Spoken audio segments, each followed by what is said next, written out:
কিছু রান্না থাকে যেগুলো মানুষ ভাবে হয়তো কখনোই পারবে না, কিন্তু রান্নায় যখন নামা হয় তখন যতটা শক্ত মনে হয় হয়তো ততটাও মনে হয় না। তাই আমার সেই ভাবনা চিন্তার একটা কঠিন রান্না হলো ঘুগনি। ঘুগনি রান্না করতে গিয়ে আমি যেটা বুঝলাম সেটা হলো ঘুগনির যে মটরগুলো সেগুলো যদি আগে থাকতে একটু ভিজিয়ে রাখা হয় তাহলে সেদ্ধ করার পরে রান্না করতে তার সুবিধাটা একটু বেশিই হয়। যেহেতু আমি বাড়িতে রান্না করি না, সেই কারণে যখনই যেটাই করি না কেন সেটাই আমার কাছে ভালো মন্দ বলে মনে হয়। এই ধরে নাও, যদি আমি কখনো করি পনিরের তরকারি, সেটাও মনে হয় আমার কাছে ভালো মন্দ। যদি আমি করি ম্যাগি, তাহলে সেটাও মনে হয় আমার কাছে ভালো মন্দ। আর যদি করি পাস্তা, সেটাও আমার কাছে মনে হয় উত্তমের জিনিস।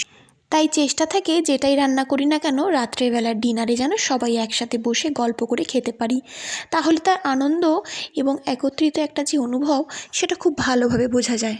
তাই সপ্তাহের যেই দিনটা একটু নিঃশ্বাস নেবার সময় থাকে, একটা ক্লাস একটু কম থাকে, সেই দিন চেষ্টা থাকে তাড়াতাড়ি বাড়ি ফিরে ইউটিউব দেখে দেখে কিছু না কিছু বানানোর। সেই হিসাবে বানিয়েছিলাম আলুর পরোটা এবং ঘুগনি। যেহেতু আমার কাছে সময় থাকে না, সেই কারণে মটরগুলোকে আগে থাকতে জলের মধ্যে ভিজিয়ে রাখার সময়টুকুও পাইনি। তাই বাড়িতে এসে মটরগুলো সুন্দর করে সেদ্ধ করে নিয়ে একটা কড়াইয়ের মধ্যে জিরে, শুকনো লঙ্কা, তার সাথে পেঁয়াজ, রসুন, আদা এবং আলু একসাথে কষাতে শুরু করেছিলাম। তারপরে হাতের সামনে যে যে মশলাগুলো ছিল নুন হলুদের সাথে, সেগুলোকেও দিয়ে মেশাতে শুরু করেছিলাম। লাল লাল রঙ হয়েছিল, সেই লাল রঙ হওয়ার পরে সেই মটরগুলোকে ছেড়ে দিলাম। তারপরে সব কিছু একসাথে কষিয়ে নিয়ে ভালোভাবে একটু জল ঢেলে দিলাম। তারপরে সবার শেষে একটু গরম মশলা এবং বাড়িতে কিছু ধনেপাতা ছিল, সেগুলোকে একসাথে ছড়িয়ে ছিটিয়ে দিয়ে সুন্দর করে ফুটিয়ে ফুটিয়ে সেটা গাঢ় যখন হয়ে গেল তখন সেই ঘুগনিটাকেও নামিয়ে নিলাম। তারপরে বানানো হয়েছিল আলুর পরোটা, যেটা বানাতে গিয়ে আমার সবথেকে বেশি সময় নিয়েছিল।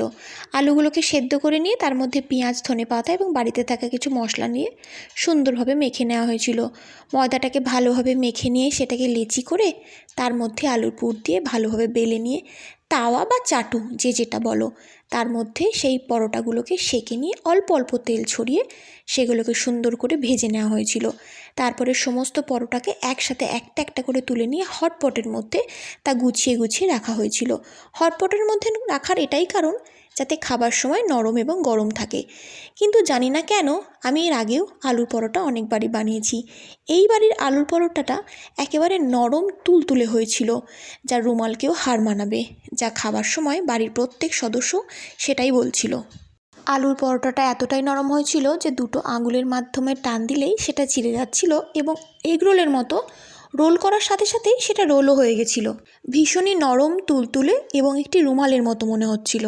আলুর পরোটা এবং ঘুগনি মোটামুটি অনেকেই পছন্দ করে, তাই একটা দুটোতে অনেকের পোষায় না বলে অনেকগুলো বেশিভাবেই করা হয়েছিল।